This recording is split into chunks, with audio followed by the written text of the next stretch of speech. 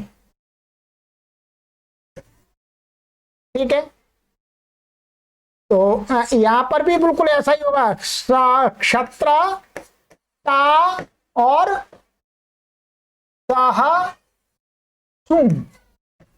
ठीक है, तासुं। अब ये ध्यान रखेंगे,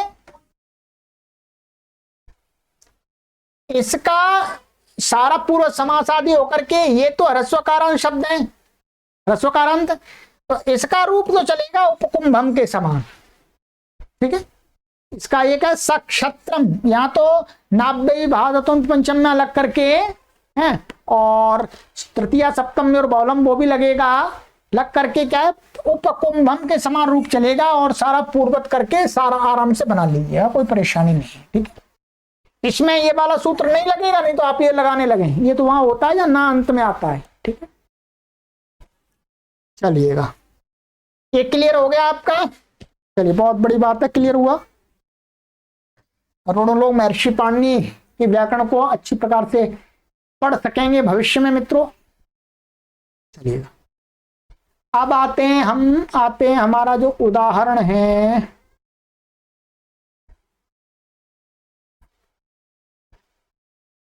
ये साकल्यम। क्या उदाहरण है मित्रों? साकल्यम। साकल्यम का है, साकल्य का अर्थ होता है माने पूरा, कम एकदम पूरा का पूरा, कुछ भी न छोड़ना। तृणानाम साकल्यम सतृणम अभ्यवहरति सबुषम अव्यवहरति। तो तृणानाम माने तृणों का संपूर्ण माने सभी तिनके, तिनका सहित ऐसा अर्थ आता है। मोटा मोटा सीधी हिंदी में बोलते हैं तो तिनके सहित खा जाता है, माने एक भी तिनका नहीं छोड़ता है। बैल, बैल, गाय, भैंस जो भी है। अभ्यवहरति का अर्थ होता है खाना। सबुषम माने जो भूसा होता है, तो भूसा बिल्कुल चाट जाता है। जो चारा डालने का जो पात्र होता है, नाद बोलते हैं जिसको, रौड़ी भी बोलते हैं कहीं, तो उसको पूरा चाट जाता है, भूसा का एक तिनका भी नहीं छोड़ता। सबुषम अभ्यवहरति। तो इस अर्थ में भी समास होता है। ये साकल्य अर्थ में वर्तमान यहां पर क्या है, सह यहां पर भी है। ठीक है, आइएगा देखिएगा, सरल है ये तो, अब कुछ नया नहीं है इसमें। साकल्यम तृणम अपि अपरित्यज्य अभ्यवहरति। ठीक है, तृणम अपि अपरित्यज्य माने एक तिनके को भी न छोड़ करके अर्थात पूरा तिनका सहित भी खा जाता है, एक तिनका खा जाता है, ये अर्थ है। अब यहाँ तृण ता साह सु, ये ता इसलिए आएगा, बेशक यहाँ द्वितीय है परंतु यहाँ पर साह के योग में तृतीय आएगी। ठीक है, तो यह समास हो जाएगा इस अर्थ में वर्तमान जो सा है उसका, और पूर्व सब कुछ करके अव्ययी भावे चाकाला से, चाकाले से सा को सा हो जाएगा, तो सा त्रेणम ऐसा बन जाएगा। सामान्य सतृणम उपकुंभम के समान इसके रूप चल जाएंगे। सबुषम, सबुषम माने इसका भी ऐसा ही विग्रह हो जाएगा, यहाँ केवल तृण के स्थान बुष आ जाएगा, बुष टा और साहसु और सबुषम बन जाएगा।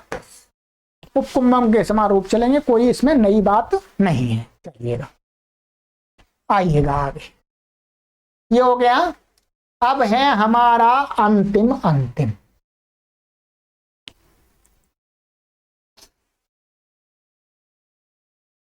में अंतवचन। अंतवचन वास्तव में वचन का संबंध सबके साथ में है, ऐसा भी कर लेते हैं, और कुछ लोग केवल अंत के साथ में लगाते हैं, उसमें कोई हानि नहीं है, कोई हानि नहीं है। अंतवचन अर्थ में भी, अंत माने पर्यंत अर्थ को कहने में वर्तमान जो अव्यय होता है उसका भी समर्थ संबंध के साथ समास होता है, और वो अव्ययी भाव समास होता है। अग्ने है अंता साग्नि समासम अष्टाध्यायी अधीते। अग्नि पर्यंत जो प्रकरण है वहां तक या ग्रंथ तक पढ़ता है, अथवा समास प्रकरण पर्यंत अष्टाध्यायी ग्रंथ को पढ़ता है, तो अंत आ रहा समास पर्यंत, अग्नि ग्रंथ पर्यंत, ये अर्थ आ रहा निकल करके। चलिएगा,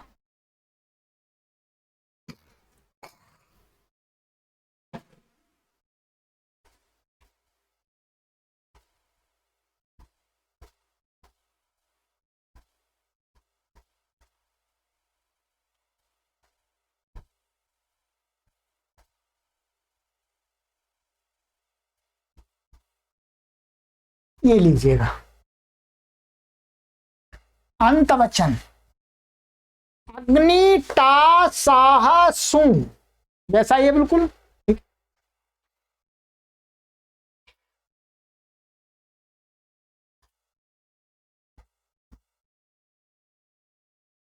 अग्नि टा साह सु, और ये पूर्व समास हो गया इसी अर्थ में, और ये सा को सभाव हो जाएगा अव्ययी भावे चा काले से, पूर्व में आ जाएगा उपसर्जन पूर्वम से, तो सा अग्नि आकाश वर्ण दीर्घ लग करके क्या आ जाए साग्नि, ठीक है, साग्नि बना साग्नि, और ये सु आ जाएगा, सु आ गया, और सु का अव्यय दाप सुबह से लुक हो गया तो साग्नि बन गया। साग्नि अब इसका रूप ऐसे ही चलेगा, बदलेगा नहीं, ऐसे रहेगा सभी अधिस्त्री के समान, ठीक है, क्या अधिस्त्री के समान। यहां पर रस्व नपुंसक के प्रातिपदिक से नहीं लगेगा क्योंकि ये तो पहले से ही रस्व है, दीर्घ होगा तो वहां पर लगेगा, अन्यथा नहीं लगेगा, ठीक है। चलिएगा, ये हो गया। और इसी प्रकार से दूसरा उदाहरण है ससमास। तो समास क्या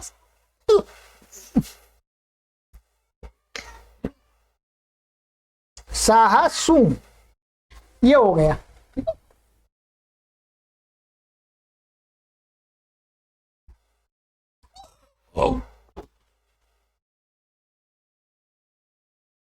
तो समास टा साह सु, समास हो गया पूर्वत, और सा को सब आ हो जाएगा, उपसर्ग पूर्वम से पूर्व में आ जाएगा, और स्वाद उत्पत्ति करके स समासम बन जाएगा।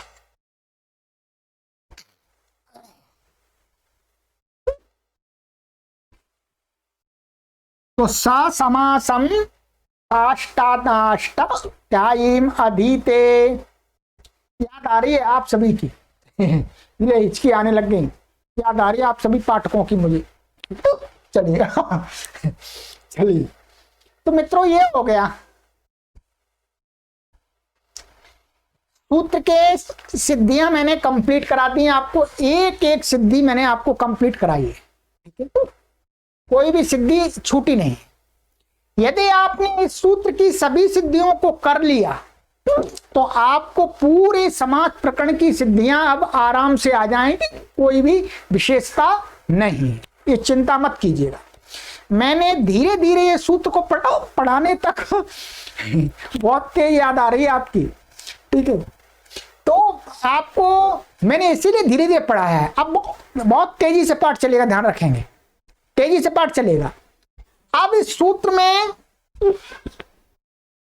कुछ बात और विशेष है, अगली कक्षा में जो इसकी विशेष बात इसके अंदर कुछ उठती हैं, थोड़ा सा आपके लिए मैं और विशेष बताऊंगा, ठीक है, वो बात आपको बता दूंगा, और फिर इसके आगे के सूत्र आपको हम पढ़ाते चले जाएंगे, ठीक है।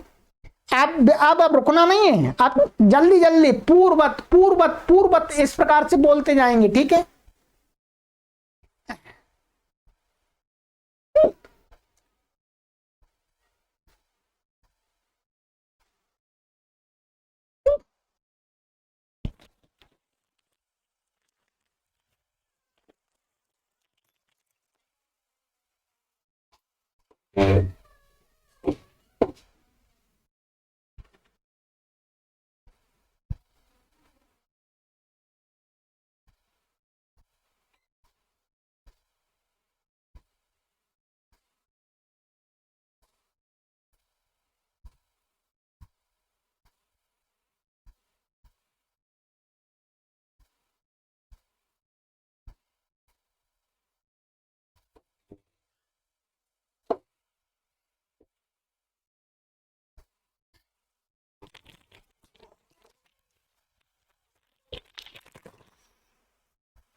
चलिएगा मित्रों, विचार कर रहा हूं मैं कि आज ही आपको जो कुछ सूत्र के अंदर विशेष बातें कर देता हूं और अगली कक्षा से फिर मैं नया सूत्र पढ़ाऊंगा। ठीक है, आपको बीच में डिस्टर्ब हुआ है तो आप समझ सकते हैं। चलिए, अब सबसे पहले मैं आपके लिए यहां पर ये सूत्र तो आपका कंप्लीट हो गया, परंतु यहां पर एक बात आपको बताना चाहता हूं। बात ये बताना चाहता हूं कि जैसे यहां पर ये सूत्र था आपका, इसका जो समास किया था वो कैसा किया था? विभक्तिश्च समीपम च समृद्धिश्च अर्थाभावश्च अत्ययश्च असंप्रति च शब्द प्रादुर्भावश्च पश्चाच्च यथा च आनुपूर्व्यं च यौगपद्यं च सादृश्यं च संपत्तिश्च साकल्यं च और अंतश्च इति, ऐसा किया था। अंत के साथ समास किया था, आप देख रहे होंगे, अंत के साथ समास किया है। अंत वचन के साथ समास नहीं किया है। किसके साथ किया है? अंत के साथ।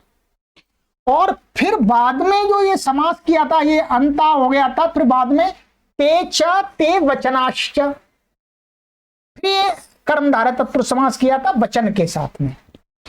जब कर्मधारय हमने कर दिया तो इस वचन का संबंध सबके साथ में हो गया। विभक्ति वचन, समीप वचन, समृद्धि वचन, अर्थाभाव वचन, अत्यय वचन, असंप्रति वचन, शब्द प्रादुर्भाव वचन, पश्चात वचन, यथा वचन, आनुपूर्व वचन, यौगपद्य वचन, सादृश्य वचन, संपत्ति वचन, साकल्य वचन और अंत वचन। अब वचन का साथ जब कर्म धारा कर दिया हमने तो सबके साथ संबंध लगेगा। ठीक है, अब यहां क्या दिखाया पुस्तक के अंदर कि अंत में यहां तो कहीं वचन नहीं जोड़ा, सीधा सीधा ऐसा कर दिया जी, विभक्ति समीप, और यहां पर अंत में क्या कर दिया है? अंत वचन। ये वैसे ऐसा नहीं होना चाहिए। यहां सब में ही वचन जोड़ना है आपको। साकल्य वचन, संपत्ति वचन, सादृश्य वचन, आनुपूर्व वचन, यौगपद्य वचन, सादृश्य वचन, पदार्थानतवृत्ति वचन, और यहां पर यथा वचन, पश्चात वचन, शब्द प्रादुर्भाव वचन, असंप्रति वचन, अत्यय वचन और वृद्धि वचन, अर्थाभाव वचन, समृद्धि वचन और समीप वचन और विभक्ति वचन, सबके साथ में वचन जोड़ना चाहिए था, परंतु नहीं जोड़ा है तो कोई दोष भी नहीं है, क्योंकि न जोड़ने पर भी अर्थ तो वही है। विभक्ति का क्या, विभक्ति को कहने अर्थ में यही तो बोलते हैं। नहीं जोड़ा है तो भी कोई हानि नहीं है, जोड़ दिया है, जोड़ देंगे तो भी कोई नुकसान नहीं है। क्लियर हो गया? दूसरा क्या कर सकते हैं आप, इन्होंने यदि कोई कहे कि भाई ये ठीक है, ऐसा वचन सबके साथ में नहीं जोड़ना है, अर्थ अपने आप हो जाएगा, तो फिर हमें क्या करना चाहिए था? हमको ऐसा करना चाहिए था कि यहां पर ये जो समास है वचन को अलग ना करके यहां पर हमको क्या करना चाहिए? अंत वचनम च या अंत वचनश्च, वचन इसके साथ में यही जोड़ देना चाहिए था। फिर इसमें इस समास की जरूरत नहीं थी, कर्मधारय की जरूरत नहीं पड़ेगी। ये बात आपको यदि समझ में आ जाए तो ठीक है, नहीं तो कोई विशेष नहीं है, ये मैं अपनी तरफ से बता रहा हूं, कोई आपको उलझाए ना। ठीक है, यदि आप अंत वचन यहां पर एक शब्द बना लेते हैं तो फिर आपको इस कर्मधारय समास की जरूरत नहीं है। इसको मैं दिखा देता हूं। जो नव्य व्याकरण वाले हैं वो वास्तव में क्या करते हैं, नव्य व्याकरण वाले अंत वचन का ही पूरा एक का समास करते हैं, वो कर्मधारय समास नहीं करते। तो वो भी सही है, ये भी सही है, वो भी सही है, दोनों ही सही हैं, गलत एक भी नहीं है। मैंने आपको क्लियर कर दिया। देखिएगा, नव्य व्याकरण वाले तो सिद्धांत कौमुदी को जब पढ़ते हैं हम तो हमको कैसा विग्रह मिलता है, मैं दिखा देता हूं आपको। ये है सिद्धांत कौमुदी का विग्रह, देख लीजिएगा कैसा विग्रह। ये सूत्र आप देख रहे हैं, अव्ययम विभक्ति समीप समृद्धि वृद्ध्यर्था भावात्तया संप्रति शब्द प्रादुर्भाव पश्चात यथा अनुपूर्व यौगपद्य सादृश्य संपत्ति संपत्ति साकल्यान्त वचनेषु। ठीक है, ये सूत्र है। इसका समास कैसे किया है, विभक्तिश्च समीपम च समृद्धिश्च वृद्धिश्च अर्थाभावश्च अत्यश्च असंप्रतिश्च शब्द प्रादुर्भावश्च पश्चाच्च यथाच आनुपूर्व्यं च यौगपद्यं च सादृश्यं च संपत्तिश्च साकल्यं च, और अंत में क्या कर दिया, अंतवचनम च कर दिया, अंत के साथ वचन भी जोड़ दिया। अब इस वचन का संबंध इनके साथ में नहीं लगेगा, ये ध्यान रखेंगे। इस वचन का संबंध इनके साथ नहीं लगेगा, ये अलग ही अंत वचन, अंत को कहने के अर्थ में क्या हुआ, तेषाम इतरेतर योग द्वंद्व, इन सभी पदों का क्या द्वंद्व, इतरेतर योग द्वंद्व समास हो गया। विभक्ति समीप समृद्धि वृद्ध्यर्थाभावात्तया संप्रति शब्द प्रादुर्भाव पश्चात यथानुपूर्व यौगपद्य सादृश्य संपत्ति साकल्यान्त वचनानि, और तेषु वचनेषु। अब कर्म धारा की जरूरत ही नहीं है, दोनों समास क्लियर कर दिए। ये बात मैंने बाद में आपको सूत्र पूरा पढ़ाने के बाद बताइए, तब आपको समझ में आ सकती है। मैं सूत्र के पहले ही बताने लगता तो आप उलझ जाते, आप पूरी तरह से कंफ्यूज हो जाते कि ये गुरुजी क्या बता रहे हैं, हमारी समझ में नहीं आ रहा। अब आपको ये बात पूरी क्लियर समझ में आ गई होगी, क्योंकि मैंने सूत्र को पूरा पढ़ा दिया आपको 11 कक्षाओं में, मैंने 11 कक्षाओं में पूरी भूमिका बनी है आपकी। ठीक है, ये नव्य का विग्रह हो या प्राचीन का विग्रह हो, कोई भी भेद नहीं है, एक ही बात को कहें। अब एक बात और इसमें ही क्लियर कर देता हूं आपको। जैसे हमने आपको बताया था योग विभाग, किसी कार्य विशेष को सिद्ध करने के लिए वैयाकरण लोग क्या करते हैं, महर्षि पाणिनि के सूत्र को तोड़ देते हैं, 2 भागों में या 3 भागों में उसका खंड कर देते हैं। वैसे ही महर्षि पाणिनि के इस सूत्र को हमें तोड़ना पड़ता है। इस सूत्र के 2 सूत्र बनाने पड़ते हैं। ये भी बात आगे की है, परंतु मैं आपको अभी बता रहा हूं। इसके 2 हमें विभाग करने पड़ते हैं। एक सूत्र इतना बन जाता है अव्ययम, क्या बन जाता है, अव्ययम, ये एक सूत्र बन जाता है। दूसरा सूत्र इसका बनता है ये वाला पूरा। ठीक है, और इस वाले सूत्र में ये पहला एक सूत्र बन गया, ये दूसरा बन गया। ठीक है, इसमें इसकी अनुवृत्ति आ जाती है अव्ययम की क्या आ जाती है, इसमें इसकी अनुवृत्ति इसमें आ जाती है, तो ये इसका अर्थ ऐसा ही बन जाता है, अर्थ में कोई भेद नहीं आता, क्योंकि अनुवृत्ति ला करके वो पद जोड़ देंगे, इसका ऐसा अर्थ बन जाता। परंतु ये जो सूत्र हम बनाते हैं नया एक, इसको तोड़ करके योग विभाग करके, उसका अर्थ थोड़ा अलग बनता है। उसका अर्थ कैसा बनता है समझिएगा। हमें क्या है, इन अर्थों से भिन्न अर्थ में वर्तमान, ध्यान दीजिएगा, ये जो अर्थ हैं इन अर्थों से भिन्न अर्थ में वर्तमान अव्ययों का भी समास दिखाई देता है, और वो अव्ययी भाव समास होता है। तो हम इन अर्थों से भिन्न अर्थ में वर्तमान जो अव्यय है उसका अव्ययी भाव समास कैसे करेंगे, कोई सूत्र है नहीं। तो हमारे वैयाकरणों ने कहा कि महर्षि पाणिनि जी ने यहीं पर किया है, इस सूत्र को तोड़ लेना चाहिए, एक बनाना चाहिए अव्ययम और दूसरा ये बनाना चाहिए।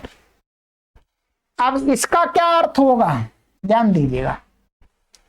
इसमें क्या होगा, इसमें ऊपर से अनुवृत्ति आ रही है, आप देख रहे हैं किसकी अनुवृत्ति आ रही है, इसमें अनुवृत्ति आपने देखा होगा किसकी अनुवृत्ति आ रही थी, सा की आ रही है, सुपा की आ रही है, सुप की आ रही है, समासा की आ रही है और अव्ययी भावक की अनुवृत्ति आ रही है। ये सारी अनुवृत्तियां इस सूत्र में जुड़ जाएंगे। अव्ययम में ये अनुवृत्ति जुड़ करके क्या अर्थ बनेगा, अर्थ लिख लीजिएगा, अर्थ मैंने आपके लिए लिख दिया है, ठीक है।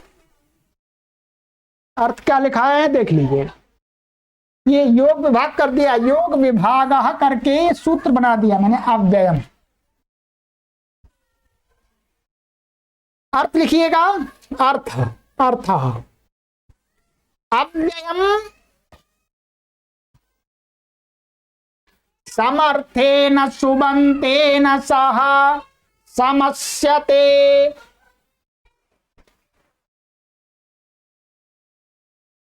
तो व्ययी भाव समासो भवति। सरल है, अपने आप भी बना सकते हैं आप अर्थ।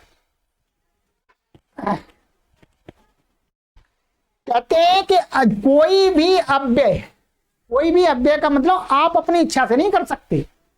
हमें संस्कृत साहित्य में यदि कोई अव्यय ऐसा मिलता है जो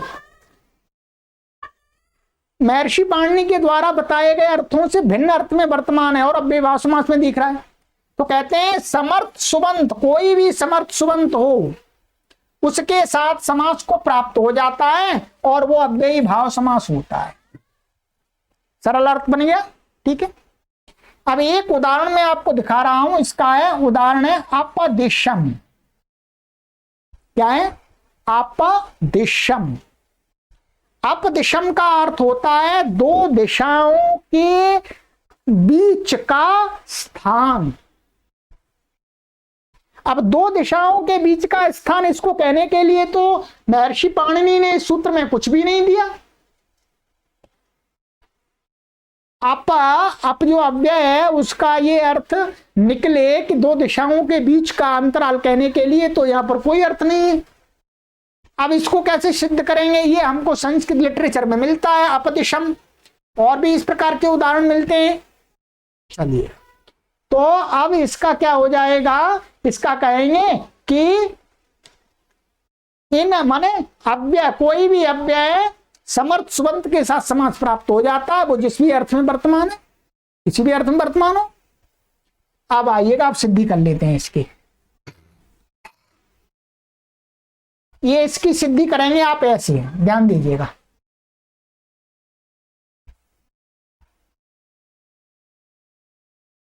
उदाहरण, अपदिशम। अपदिशम का अर्थ होता है दो दिशाओं का अंतराल, माने दो दिशाओं की बीच में, अंतराल माने बीच ही होता है एक तरह से, ठीक है।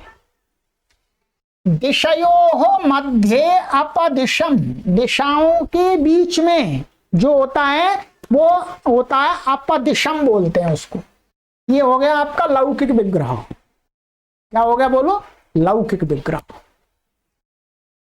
और इसका अलौकिक विग्रह कैसे करेंगे, ये सप्तमी है, दिशा, हाँ ये षष्ठी है, षष्ठी का ओस आएगा, ठीक है, सप्तमी नहीं षष्ठी है। ये क्या है, षष्ठी दो, और आप सु आ जाएगा। पूर्वत समासा, पूर्वत समासा माने किससे करेंगे, जो योग विभाग हमने करके सूत्र बनाया था अव्ययम, इससे समास होगा। अव्ययम सूत्र से समास होगा। समास हो गया, ये सब पूर्वत लुक आदि हो जाएगा, ठीक है। ये अव्ययम, ये सूत्र बनाया था योग विभाग करके, इससे समास होगा, ठीक है। अब ये क्या है, दिशा शब्द है, दिशा शब्द है स्त्रीलिंग। क्या है, दिशा शब्द है स्त्रीलिंग। तो यहां पर अब क्या है, उपसर्जन संज्ञा होकर के उपसर्जन पूर्वम से पूर्व में आ गया, ठीक है, और अपदिशा बन गया। अब यहां पर क्या है, ये अव्ययी भावश्य से नपुंसक लिंग है, 2-4 वाले सूत्र से, और फिर ह्रस्व नपुंसके प्रातिपदिकस्य, ह्रस्व नपुंसके प्रातिपदिकस्य से क्या हो जाएगा, इसको ह्रस्व हो जाएगा। ह्रस्व हो गया तो क्या बना, पूर्वत ह्रस्व करके अपादिश बना, और स्वादि उत्पत्ति करके सु को हम हो गया, तो क्या बन गया आपको, नाभ्य भाव तुम पंचमना से हम हो गया, तो अपादिशम बन गया जी, बन गया जी। क्या बना बोलो, अपादिशम। अपादिशम। अब इसका रूप कैसे चलेगा बोलो, कुंभम के समान, कुंभम के समान चलेगा। कुंभम के जहां दो रूप बनते हैं वहां दो रूप इसके भी बन जाएंगे, यहां एक बनता है एक बन जाता, ठीक है। बस ये सूत्र अब आपका मैंने कंप्लीट कर ही दिया ठीक है, बहुत परिश्रम। अब तक हमने आपको कितने सूत्र पढ़ा दिए इस दूसरे अध्याय के, ध्यान दीजिएगा।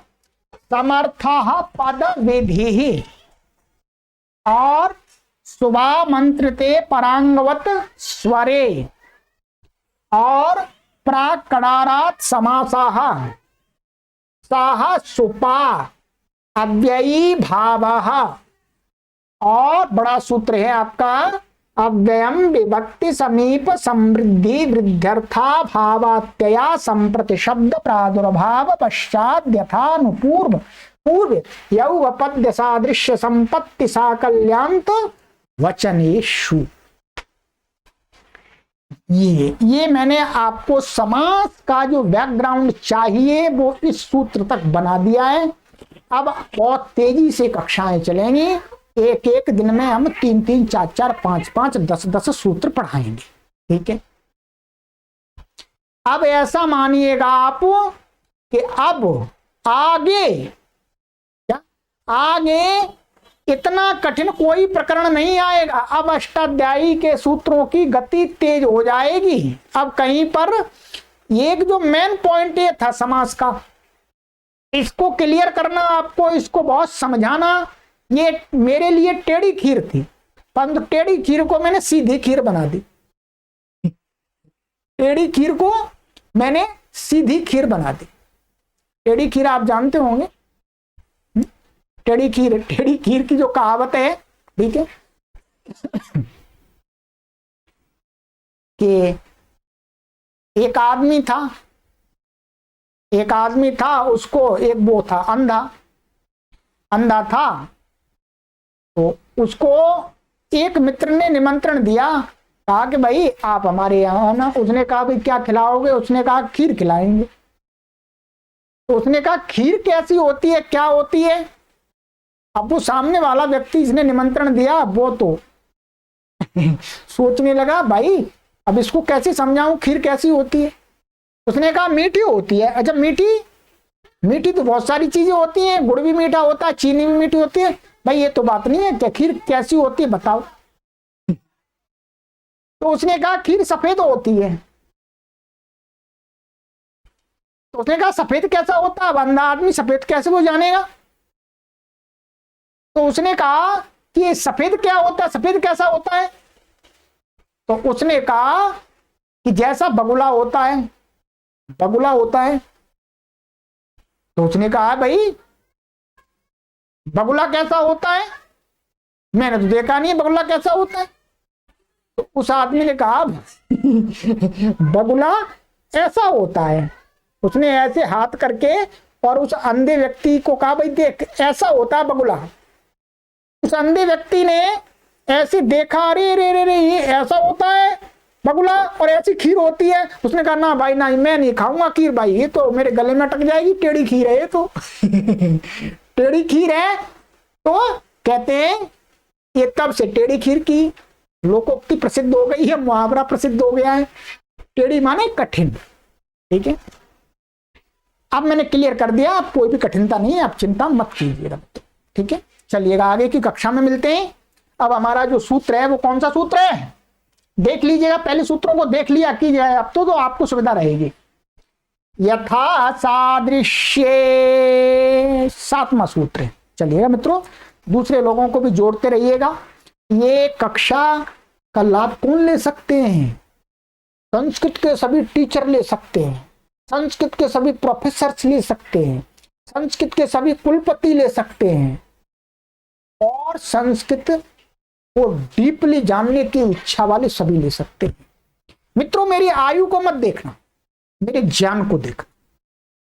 आयु में तो मैं आपसे बहुत छोटा हूंगा, आयु में तो मैं बहुत छोटा हूंगा। इस कक्षा को मेरे से बड़ी आयु के लोग पढ़ रहे हैं। मैं सभी को कोटि कोटि नमन करता हूं कि आप मेरे ज्ञान से लाभान्वित हो रहे हैं। ठीक है, विद्या हमको यही सिखाती है कि हमको ज्ञान जहां से भी मिले वहां से ले लेना चाहिए। छोटा बड़ा, ऊंचा नीचा कहीं नहीं देखना चाहिए। वही सच्चा ज्ञान का अधिकारी होता है। मित्र, ज्ञान लेने में कभी भी लज्जा मत करनी चाहिए कि कौन व्यक्ति कहाँ का है, कैसा है, ऊंचा है, नीचा, अरे किस कुल का। नहीं, ज्ञान प्राप्ति का तो एक ही लक्षण है कि ज्ञान जहां से मिल रहा है वहां से ले लेना चाहिए। तभी व्यक्ति ज्ञानी बनता है, विद्वान बनता है, ऋषि बनता है, पंडित बनता है। ध्यान देंगे, ये हमारे ऋषियों ने हमें शिक्षा दी है, हमको पाठ पढ़ाया है कि ज्ञान में कभी भी लज्जा नहीं करनी चाहिए। किसी भी व्यक्ति से ज्ञान मिल रहा हो तो उससे ज्ञान लेने में बिल्कुल विलंब नहीं करना चाहिए। चलिएगा, आप सभी पुण्य आत्माओं को कोटि कोटि नमन करते हैं। सर्वेभ्यो नमः।